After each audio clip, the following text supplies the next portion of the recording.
Assalamualaikum warahmatullahi wabarakatuh. Saya Isneni Sumiarsi, guru IPA SMP Negeri 6 Cilacap. Setiap siswa adalah unik dan memiliki perbedaan dalam kemampuan, minat, gaya belajar, dan kebutuhan belajar. Pemikiran ini berakar pada prinsip inklusi pendidikan yang menekankan pentingnya menyediakan pendidikan yang relevan, efektif, dan adil bagi semua siswa. Pembelajaran berdiferensiasi menjadi satu solusi penting untuk mengakomodir keunikan peserta didik. Mengapa pembelajaran berdiferensiasi itu penting?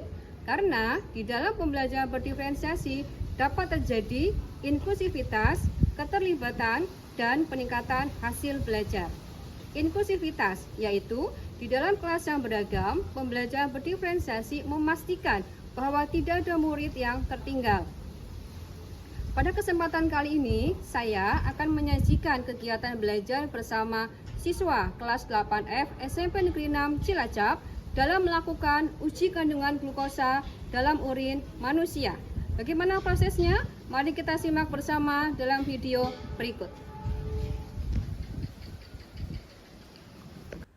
Strategi pembelajaran berdiferensiasi dapat dilakukan dalam 3 bentuk, yaitu diferensiasi konten, diferensiasi proses, dan diferensiasi produk. Tahapan yang saya lakukan, pertama, identifikasi siswa. Saya mengenali gaya belajar, minat, dan tingkat kemampuan setiap siswa dalam kelompok. Untuk aktivitas ini, saya berkolaborasi dengan guru BK serta wali kelas, sehingga saya memperoleh data yang akurat. Kedua, menyiapkan materi. Untuk menyiapkan materi, saya berkolaborasi dengan rekan guru. Materi saya ambil dari berbagai sumber yang bervariasi tingkat kesulitannya, seperti video, teks, atau gambar. Saya juga berkolaborasi, berdiskusi dengan orang tua murid melalui paguyuban orang tua atau POT. Menurut saya, pelibatan orang tua dalam proses belajar adalah hal yang penting. Selain itu, mengingat pada praktikum ini, siswa memerlukan bahan-bahan yang dalam penyiapannya memerlukan izin dari orang tua. Yang ketiga, menyiapkan alat dan bahan. Untuk menyiapkan alat dan bahan, saya berkolaborasi dengan laboran untuk memastikan semua alat dan bahan praktikum tersedia dalam jumlah yang cukup dan dalam kondisi yang baik. Untuk diferensiasi konten, kelompok pertama, kelompok pemula, berfokus pada pemahaman dasar tentang gula, urin, dan juga indikator yang digunakan, yaitu Benedict. Kelompok kedua, yaitu kelompok menengah, mereka menyelidiki faktor-faktor yang mempengaruhi hasil uji Benedict, misalnya konsentrasi gula ataupun suhu. Kemudian kelompok yang ketiga yaitu kelompok mahir, mereka membandingkan hasil uji Benedict dengan metode uji gula lainnya. Assalamualaikum warahmatullahi wabarakatuh. Waalaikumsalam warahmatullahi wabarakatuh. Baik, selamat siang anak-anakku semua. Ya, baik. Kita bertemu kembali hari ini seperti biasa bersama Bu Isna ini kita akan belajar kembali pelajaran IPA. Untuk hari ini kita akan belajar tentang sistem ekskresi. Diferensiasi proses, saya membagi siswa dalam 3 jenis kelompok. Kelompok pertama atau pemula, siswa saya berikan petunjuk yang sangat detail, langkah demi langkah dan bantuan yang lebih banyak dari guru. Kelompok yang kedua, siswa saya berikan petunjuk yang lebih umum dan diharapkan mereka dapat bekerja lebih mandiri. Sedangkan kelompok yang ketiga, yaitu kelompok mahir, siswa diberikan masalah atau pertanyaan terbuka terkait praktikum yang sedang dilaksanakan. Berikut ini adalah langkah-langkah yang dilakukan oleh para siswa dalam kelompoknya untuk melakukan uji kandungan glukosa dalam urin manusia.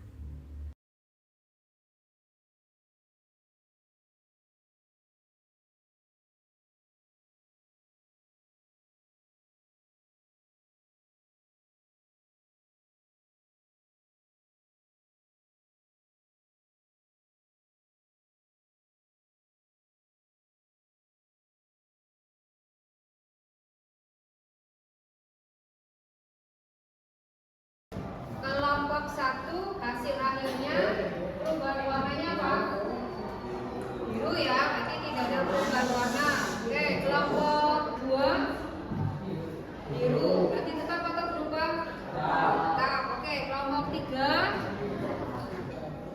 tetap biru. Kelompok 4 berubah warnanya menjadi hijau.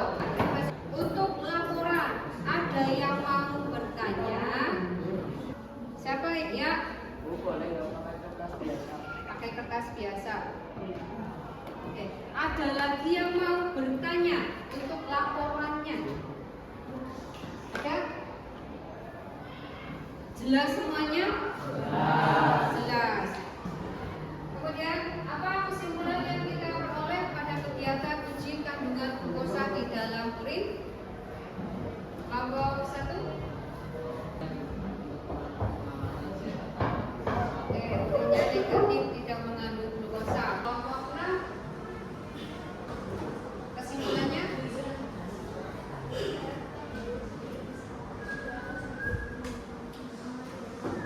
Oke, urin yang digunakan negatif diindikasikan atau membuktikan dengan tadi warnanya tetap biru atau jernih. Alhamdulillah kegiatan kita sudah selesai.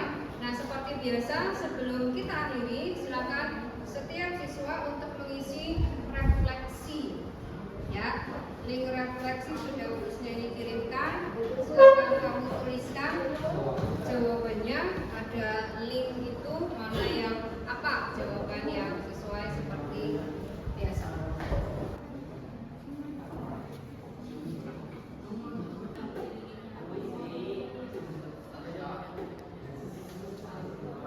Diferensiasi produk, saya memberikan kebebasan kepada setiap kelompok untuk menentukan format laporan, boleh dengan tulisan tangan atau media presentasi digital. Assalamualaikum warahmatullahi wabarakatuh. Saya Sahira Putri Diviansa dari kelas 8F.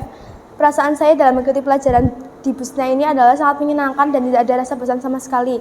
Karena pembelajaran yang dilakukan oleh Busna ini selalu berbeda-beda tempat dan menyenangkan. Contohnya di ruang laboratorium atau ruang perpustakaan. Sekian dari saya. Wassalamualaikum warahmatullahi wabarakatuh. Assalamualaikum warahmatullahi wabarakatuh. Saya wali murid dari Torres Naufariza Baihaqi Purnomo kelas 8F. Kesan saya selama anak saya belajar dengan Bu Isna ini, anak saya itu merasa senang dan nyaman gitu. Karena kegiatannya itu macam-macam, gak cuman hanya teori aja tapi juga praktek. Anak saya mengamati seperti bawang merah, kadang mengamati selokan yang ada di rumah gitu. Anak-anak juga tadi melakukan penelitian apakah ada kandungan gula di dalam urin gitu.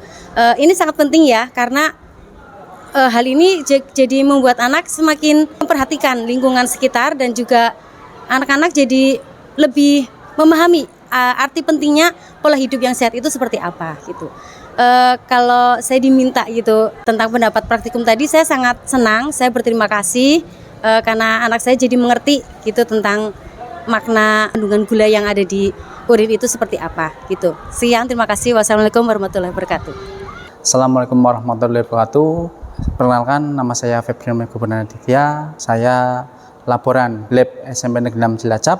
Saya berkesan kepada Bu Isna ini bahwa bersama dengan Bu Isna ini yaitu merancang praktek pembelajaran di Lab SMP Negeri 6 Cilacap dan mengajak siswa untuk kebersihan di Lab SMP Negeri 6 Cilacap. Begitu yang dapat saya sampaikan.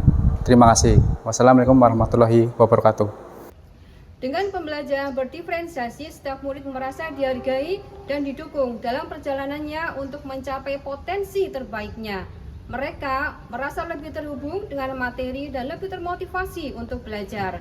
Dengan akses yang lebih baik ke materi yang relevan dan sesuai, pembelajaran berdiferensiasi membantu meningkatkan pemahaman murid dan hasil belajar mereka secara keseluruhan.